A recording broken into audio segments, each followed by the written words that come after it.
गुरुजी राधे राधे। राधे बेटा। गुरुजी यहाँ पे मैं बैठना तो नहीं चाहता था, ठीक है ना? बैठिए। नहीं नहीं, मैं आपकी बात सही है, आप समझ रहा हूँ। यहाँ पे मैं बैठना नहीं चाहता था, मैं मुंबई से आया हूँ। वहाँ पे लोग कहते हैं गुरुजी ऐसा है, वीआईपी लाइन रहती है, वहाँ वीआईपी लोग बैठते हैं, ठीक है ना? ये देखने के लिए मैं आज आगे बैठा। अगली बार आपके पास आया था ना कथा सुनने वृंदावन धाम में, मैं पीछे बैठा था, मुझे कोई जरूरत नहीं आगे बैठने की। मैं आज उन लोग को मतलब ये टीवी लाइव को जैसे दिखाना चाहता हूँ, यहाँ पे ऐसा कुछ होता नहीं है जो आप वहाँ बोलते हैं कि महाराज जी ऐसे है वैसे है, ये सब कुछ नहीं। तो उनको दिखाने के लिए मैं यहाँ पे आगे आ बैठा, मेरे को कुछ यहाँ पे बैठने का नहीं था, बस इतना ही। ठीक है, तो यहाँ पे सबको देखिए, सबको समानता का अधिकार है। बस वही दिखाने के लिए मैं मतलब ये था कि मतलब यदि जगह है तो आप बैठो, जहाँ बैठना है वहाँ बैठो। नहीं वहाँ जाते हैं, वहाँ वीआईपी लोग बैठते हैं, तुम आगे कहाँ बैठोगे? मतलब बहुत सारे बोलते गुरुजी ऐसे वैसे। बोला ठीक है, मैं जाऊँगा तो आपको जरूर दिखाऊंगा वहाँ पे क्या होता है, कैसा होता है, कैसा नहीं। यहाँ पे कोई वीआईपी कल्चर नहीं है। देखिए सब लोग बैठे हैं, कोई भी जो आगे आएगा वो आगे बैठ जाएगा, आगे बैठेगा, जो पीछे आएगा वो पीछे बैठेगा। इसके लिए मैं 1 घंटा पहले आके बैठा था, मतलब इस चीज मैं सबको दिखाऊंगा। बहुत सारे मैं आपकी इंस्टाग्राम पे रील्स देखता हूँ, कमेंट देखता हूँ, उसे पढ़ता हूँ, बहुत सारे कुछ बोलते हैं ऐसा वैसा, पर मुझे पता है ना आप कैसे हैं। मेरे भाई ने आपसे गुजरिशा ली, वो भी मुझे बोलते रहते हैं, मतलब हमारे घर में सबको पता है आप, पर जो बोलते हैं ना मुझे बुरा लगता है, इसीलिए आज मैं बोला एक बार उनको मतलब दिखा देता हूँ क्या है। ठीक है, कोई बात नहीं। गुरुजी राधे राधे। राधे राधे। गुरुजी एक सवाल और था, जैसे हम 4 धाम यात्रा जाते हैं, उससे अच्छा हम वृंदावन धाम में आ जाए, वो ज्यादा अच्छा रहेगा। 4 धाम यात्रा का जरूरी है? 4 धाम करना है तो 4 धाम करिए, वृंदावन आना है, सबकी अपनी अपनी महिमा है। जिसका अब 4 धाम में मन है 4 धाम जाओ, वृंदावन में मन है वृंदावन आओ। ओके, राधे राधे गुरुजी। राधे हमारे भैया के लिए एक बार राधे राधे बोलिए बस। राधे राधे, सबको राधे राधे। राधे राधे गुरुजी। जी गुरुजी, मेरा एक सवाल ये है, अब आध्यात्म से जुड़ा हुआ तो नहीं है गुरुजी, मेरा अपना पर्सनल है। मेरे 3 बच्चे हैं गुरुजी। आप कहते हैं कि पेरेंट्स के संस्कार, आपकी कथा में करीब 8 सालों से सुन रही हूँ। आज पता नहीं किस भगवान का किसका मेरे को यहाँ आदेश आया है, मैं आपके दरबार पे आई हूँ गुरुजी। तो मेरा सवाल ये है कि मेरे 3 बच्चे हैं, तो मेरे तीनों बच्चे संस्कारी हैं। हाँ। 2 बच्चे तो बहुत संस्कारी, और तीसरा बच्चा जो सबसे बड़ा है वो भी बहुत संस्कारी था जब तक शादी नहीं हुई थी गुरुजी। अच्छा। शादी के बाद क्या हो गया? सुनिए आप, मेरी बहू बहुत अच्छी हैं दोनों। हाँ। बहू बुरी नहीं है, पर मेरा सवाल यह है कि मेरा बेटा जो है थोड़ा सा दिशा से दूसरी दिशा की तरफ क्यों जा रहा है? भटक गया। जी हाँ, और वैसे बहुत सीधा है, वैसे हमें भी सम्मान देता है। शराब वराब तो नहीं पीने लग गया? नहीं, फिर शराब नहीं पीता, लेकिन बीच में कुछ समय वो ये करने लगा था, सिगरेट। जी, जिसके लिए मैं बहुत परेशान रही, क्योंकि मैंने कभी ये ना संस्कार दिए, क्या मतलब ये संस्कार नहीं आए बच्चों में। इसमें परेशान होने की बात नहीं है, वो धीरे धीरे देखो, जब चीजें नुकसान करती हैं तो फिर वो छूट भी जाती हैं। सिगरेट जब बच्चों को लगता है कि ये गलत है तो वो जी, ऐसे टचवुड में आपकी कृपा से, ऊपर वाले की कृपा से बहुत अच्छा परिवार है।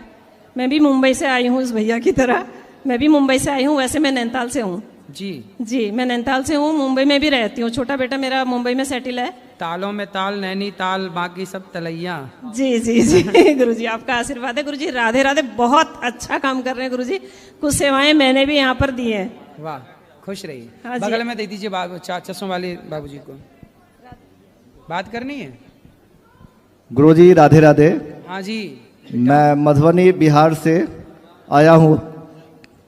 एक सवाल है गुरुजी कि आयुर्वेद चिकित्सा के क्षेत्र में गौरी गोपाल आश्रम के द्वारा भविष्य में रिसर्च सेंटर खोलने की कोई योजना है क्या? खोल लेंगे। आयुर्वेद में तो अभी सरकार भी काम कर रही है। जी गुरुजी। तो अभी सरकार कर रही है, बहुत लोग कर रहे हैं। जरूरत पड़ेगी तो खोल लेंगे, जरूरत नहीं पड़ेगी क्योंकि जो स्थिति है अंग्रेजी दवा खा खा करके लोग, मैं तो देखो कहता हूं कि आयुर्वेद और अंग्रेजी दोनों की जरूरत नहीं है। यदि मेरे हिसाब से आप चलोगे तो ना आयुर्वेदिक की जरूरत पड़ेगी ना अंग्रेजी की जरूरत पड़ेगी। क्या देखो, सिंपल जीवन जियो। मैं कैसे जीता हूं सोचिए। मैं एक बार खाता हूं और एक बार खा के दिन भर काम करता हूं, ठीक है। और साथ ही मैं खाता क्या हूं? अंकुरित दाल, अंकुरित चने, पपीता, फल और अंकुरित फूड, अंकुरित चीजें, बादाम थोड़ा, वो अंजीर थोड़ा, 2 अंजीर थोड़ा, 2-4 बादाम थोड़ा, ठीक है। ये सब खाओ, आप बीमार ही नहीं पड़ेंगे। आप थोड़ा दूध पियो, थोड़ा घी खाओ, थोड़ा दही खाओ, थोड़ा अच्छा शुद्ध गाय देसी, जहां मैं दूध दही की बात करूंगा वहां शुद्ध देसी गाय के दूध दही की मैं बात करूंगा, जहां मैं घी की बात करूंगा वहां शुद्ध देसी गाय के घी की बात करूंगा। यदि आप ठीक से खान पान, हमारे देश में इतना अच्छा खान पान था पहले, बीमार ही नहीं पड़ते थे लोग। आयुर्वेद तो अच्छा है, बहुत अच्छा है, होना भी चाहिए। मैं सवेरे काढ़ा पीता हूं, तुलसी, और उसमें क्यों पाठक, काढ़ा में क्या क्या डालते हो? तुलसी, हींग, काली मिर्च, हींग नहीं, और जायफल, बड़ी इलायची, छोटी इलायची, दालचीनी और गुड़। मस्त काढ़ा मैं दिन में 1 बार 2 बार पी लेता हूं। वो काढ़ा ही मुझे इतनी एनर्जी देता है कि भोजन की भी जरूरत नहीं पड़ती। शाम को बढ़िया 2 गिलास बढ़िया दूध पी लेता हूं, और सुबह बढ़िया भोजन 1 बार कर, सुबह अंकुरित अनाज, दोपहर का भोजन, शाम को दूध, काढ़ा 1-2 बार, हो गया काम, जरूरत ही नहीं है। अब काढ़ा हमारा ना एक प्रकार का आयुर्वेदिक हमारा इलाज है। जी गुरुजी। तो ठीक है, हमें डॉक्टर की जरूरत ही नहीं पड़ती। ठीक है जी गुरुजी। सिंपल। आप ना, लोग ना उल्टा इतना खाते हैं, दिन भर चबाते हैं, दिन भर खाते हैं, और जब दिन भर खाओगे तो बीमार तो पड़ोगे। राधे राधे। आज देखो, आपको एक चीज बता दूं, जो आपका पेट है ना, अच्छा ये बताओ, आप रात को सोते हैं कि नहीं? सोते हैं तो आपकी बॉडी को आराम मिलता है। जैसे आप सोते हैं ना, ऐसे आपके पेट भी आराम चाहता है। अब क्या करते हैं आप, 10 बजे तक तो ठूंसते हैं और 10 बजे तक ठूंस के जब सोएंगे तो आप तो सो जाएंगे, लेकिन बेचारा आपका पेट नहीं सोएगा। और पेट वो जो खाए हो ना भर भर के, वो पूरी रात बेचारा पचाता है, पूरी रात काम करता है पेट, उससे रेस्ट मिलता नहीं है। और जब उससे रेस्ट नहीं मिलेगा तो आप स्वस्थ कैसे होंगे? खून साफ कब होगा? आपके शरीर में जो आंतों में फंसा मल है वो कब निकलेगा? क्योंकि वो निकल नहीं पाता और आ जाता है। इसलिए बड़े ऋषि मुनि कह गए हैं कि रात्रि को ना खाओ, लेकिन तुम्हें तो 10 बजे भी खाना है, रात के 12 बजे भी ठूंसना है। तो पेट को आराम कब? सवेरा हुआ तो 5 बजे से 6, सवेरे बिना नहाए बिस्किट चाय फिर पगुराने लगते हैं। पेट आराम करे तो कब करे भैया? ये पेट है, जवानी में समझ में नहीं आता। हो जाओगे जरा 40 के ना, अक्कल आ जाएगी। 40 से बीमारियां नाचने लगती हैं सिर पे। फिर 40 से लेके जब तक जियोगे डॉक्टरों के चक्कर काटोगे। मेरी बात मान लो, चाहे बच्चे हो चाहे जवान हो, खान पान बढ़िया रखो, घी खाओ, दूध पियो, दही पियो, पपीता खाओ, केला खाओ, सेब खाओ, और अंकुरित चने जरूर खाओ, अंकुरित दालें जरूर खाओ। नहीं खाओ तो फिर मरोगे। 40 के बाद तुम्हारी कमाई का आधा 50% डॉक्टर ना ले जाए तो कह देना, ठीक है? मैया आप भी खाती हो ना 9 बजे रात को? चलो बोलो। राधे राधे। राधे राधे। गुरुजी नमस्कार, धोक प्रणाम। खुश रहो। मैं जी खैरतल तिजारा अलवर जिले से आया हूँ और मैं 1 साल से आपका टीवी देख रहा हूँ। मेरे लगन लाग रही थी महाराज के दर्शन करूँ, और आज मैं शुभ घड़ी से भगवान भेज दिया मुझे आपको, और मैं आपको धोक प्रणाम करता हूँ। मैं आपके चरणों की धोक लेता हूँ और दर्शन करने आया। राधे राधे गुरुजी। जी जी, प्रश्न तो हमारा कुछ नहीं है। आप लोगों ने जैसा कि देखा होगा कि महाराज जी अभी कुछ दिन पहले बिग बॉस में गए थे। कितने लोगों ने देखा है? थोड़ा हाथ उठा के बताएंगे। और कुछ बेधर्मी लोग जो है कि सोशल मीडिया में आके महाराज जी को गलत साबित करने की कोशिश कर रहे हैं, और ये बताना चाहते हैं कि महाराज जी ने बिग बॉस में जाके गलत किया, गलत दिखाया वहाँ पे। लेकिन ये कुछ गलत नहीं है, जो कि हमारा सनातन धर्म यही सिखाता है कि ऐसे लोगों के पास भी जाओ जो कि गलत मार्ग में चल रहे हों। और वहाँ पर महाराज जी के जाने से कोई गलत काम नहीं हुआ, जो है तो धर्म का प्रचार ही हुआ। सलमान खान जैसे देशद्रोही जो हैं, जो गलत फिल्म बना बना के लोगों को भड़काते हैं, ऐसे लोगों के हाथ में महाराज जी ने गीता दिया, तो इससे बड़ी बात क्या हो सकती है हमारे सनातन धर्म के लिए? तो एक बार जोरदार तालियों से स्वागत करिए महाराज जी का। तो इसमें कोई विरोध करने वाली बात नहीं है महाराज जी लेकिन, और इसी बात को कहते हुए मैं अपनी वाणी को विराम देता हूं और चरणों में कोटि कोटि नमस्कार करता हूं महाराज जी को कि आप इतना सब कुछ होने के बाद भी तनिक भी विचलित नहीं होते। आपके जैसा महापुरुष इस भारत देश में तो क्या इस पूरे धरती पर नहीं है। जय जय श्री राधेश्याम। महाराज जी राधे राधे जी। मैया राधे राधे।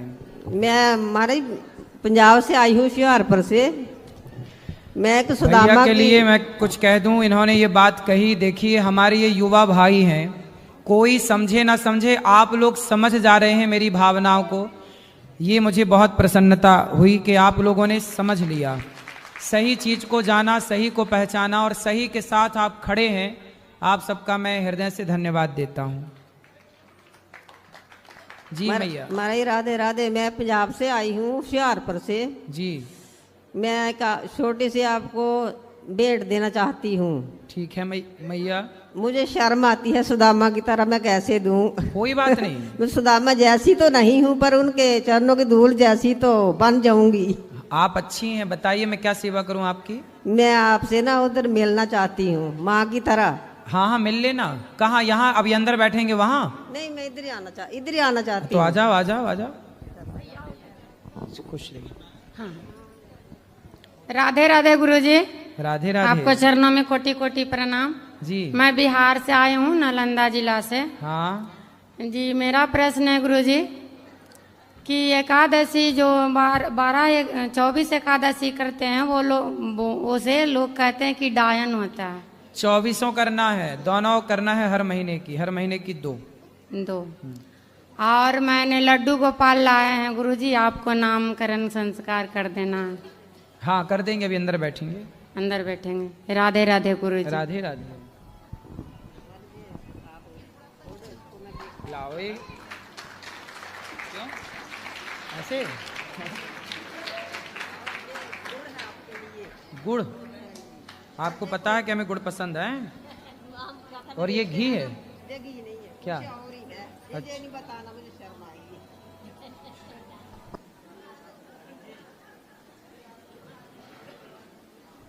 हम खाने के बाद गुड़ खाते हैं, सही कह रही हो आप। इसके अंदर क्या है मेरी माँ? अचार विचार। काय का अचार? अच्छा बता। काय का? आंवले का है कि आम का है? आम जैसा महक रहा है। हाँ आम का ही तो है। हाँ हाँ हाँ खुशबू आ रही इसकी। ठीक है, अचार हम खाते हैं।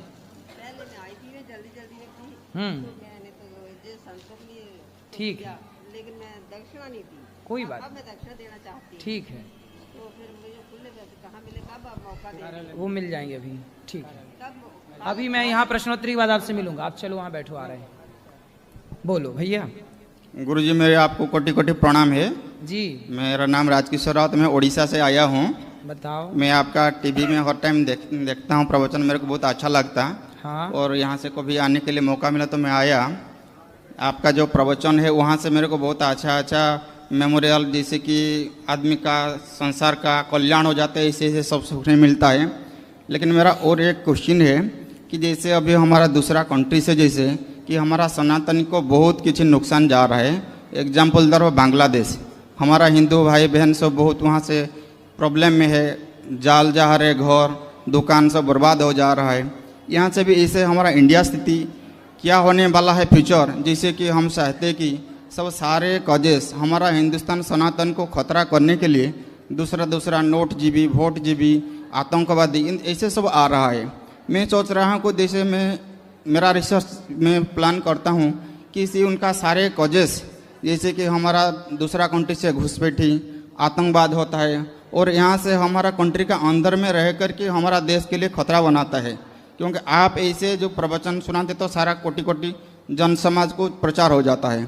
ऐसे कुछ रूल रेगुलेशन हमारा संविधान से होना चाहिए। जैसे कोई आ रहा है, सपोज हमको संविधान को खतरा करने के लिए, सनातन को खतरा करने के लिए, कि उनको जैसे कड़ा कानून कुछ होना चाहिए, जिससे कि हमारा समाज का कल्याण हो सकते। ऐसे तो हम तो अकेला चाहने से कोई नहीं हो पाएगा। सपोज आपको मेरा रिक्वेस्ट, ऐसे कुछ सजेशन करिए, ये प्रवचन में कुछ लाइए, जैसे कि उनके लिए घुसपैठिया ना आ पाए, हमारा सनातन को ना खतरा होए। देखिए और हमारा सबसे बड़ी बात हम इस पे कहते हैं कि आप कह रहे हैं कि खतरा ना हो, ऐसा हो नहीं सकता। खतरा तो सदा रहेगा, बस आप अपनी तैयारी करिएगा उस खतरे से निपटने की। हमारे कन्हैया तो बांसुरी बजाते रहे, लेकिन बांसुरी बजाने से काम नहीं हुआ, जी तो सुदर्शन चक्र उठाना पड़ा। जी बांसुरी बजाने से कहाँ काम चल रहा था? इसलिए युद्ध तो करना पड़ेगा। आपको अपना अधिकार पाने के लिए आपको ही लड़ना पड़ेगा, अर्थात तैयार रहिएगा। जी शिवाजी बनो, अपने को बनाओ, जी। बेटियों को झांसी की रानी बनाओ जी। और अपने को मजबूत रखो। जब आपको लगे कि अब अधर्मी और आक्रमण करने को तैयार हैं, जी तो लड़ो, मारो और शहीद हो जाओ अच्छे से मार के। जी गुरु जी। भाग के कहाँ जाओगे? कश्मीर से भागे जी पंडित जी, जी कश्मीरी पंडित। मेरा मानना है भागे क्यों? मैं होता तो भागता नहीं, लड़ता। अरे एक मैं 4 को मारता, 10 को मारता, मैं 100 को मारने की ताकत रखता हूं।